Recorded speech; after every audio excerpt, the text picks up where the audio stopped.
రాజన్న సిరిసిల్ల జిల్లా ముసాబాద్ మండల ప్రజా పరిషత్ కార్యాలయంలో తహసీల్దార్ గణేష్ మండలంలోని బూత్ స్థాయి అధికారులతో కలిసి ఓటర్ నమోదుపై అవగాహన సమావేశం ఏర్పాటు చేశారు।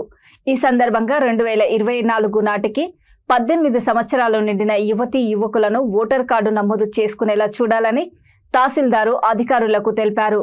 అలాగే ఓటర్ కార్డులోని తప్పులను తొలగించేలా చూడాలని బిఎల్ఓ ట్రైనర్ అధికారి వారికి సూచించారు। ఈ కార్యక్రమంలో డిప్యూటీ తహసీల్దార్ సురేష్ కుమార్, బిఎల్ఓ ట్రైనర్ అధికారి వెంకటరమణ, మండలంలోని అన్ని గ్రామాల బూత్ కమిటీ అధికారులు తదితరులు పాల్గొన్నారు।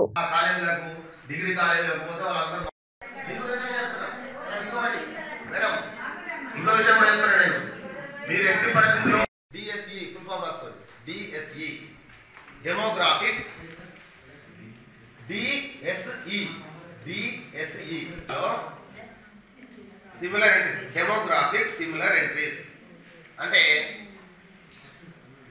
ఓటర్ లిస్ట్ లో ఒక ఫోటో బదులుగా ఇంకో ఫోటో బదులుగా ఇంకో ఫోటో ఉండకుండా దానికి ఫోటోలను సరి చేయడము, ఫోటో పడకపోతే కూడా ఫోటోను సరి చేసి పెట్టడము, ఇది డెమోగ్రాఫిక్ సిమిలర్ ఎంట్రీస్ అవుతుంది।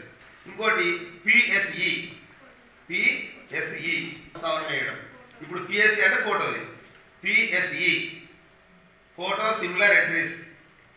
కార్యాలయం ముసాబాద్లో సూపర్వైజరు తర్వాత బిఎల్ఓల స్థాయి సమావేశం నిర్ణయించడం జరుగుతుంది। 1/1/2024 నాటికి 18 సంవత్సరాలు నిండిన ప్రతి ఒక్కరు కూడా ఓటర్ నమోదు చేయించుకోవాలని ఈ సందర్భంగా మేము అవగాహన సదస్సును నిర్వహించడం జరుగుతున్నది। అలాగే ఓటర్ అర్హత ఉన్న ప్రతి ఒక్కరు కూడా ఫామ్ 6లో అప్లికేషన్ పెట్టుకోవాలి। ఏవైనా మరణించినట్టుగా ఉంటే, ఏవైనా ఆక్షేపణలు ఉంటే ఫామ్ 7లో దరఖాస్తు చేసుకోవాలి।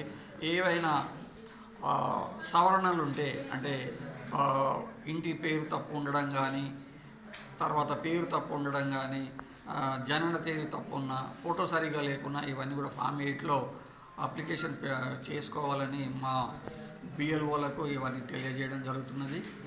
అలాగే రాబోయే సవరణ ఫైనల్ పబ్లికేషన్ నాటికి చనిపోయిన ప్రతి ఒక్కరిని తీసేయడము, అలాగే అర్హతలున్న ప్రతి ఒక్కరిని యాడ్ చేసుకోవడం జరుగుతుందని ఈ సందర్భంగా తెలియజేస్తున్నాను।